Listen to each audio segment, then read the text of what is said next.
Free bus మాకు పెద్దగా problem లేదు. అది ఊళ్ళో నడుస్తాయి. మా ఇక్కడ అంటే ఇస్తారు కాకపోతే కానీ ఈ ఓలా ఊబర్ మొత్తం ఆటోలు డిస్టిక్ ఆటోలు పెట్టి మాకు డైరెక్ట్ షోరూమ్ పని తీసుకొచ్చి ఇక్కడ ఓలా పెట్టించుకుంటాను. ఆయన చాలా లాస్ ఉందమ్మా.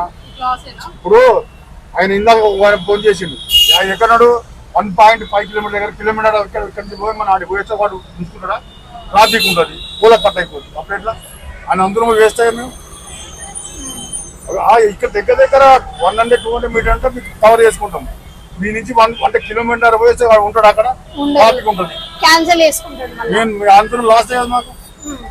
వాళ్ళ డిస్ట్రిక్ట్ ఆటోలు ఏంటంటే వాళ్ళకి మొత్తం కంటిన్యూ అదే కాబట్టి అది చేసుకుంటాం.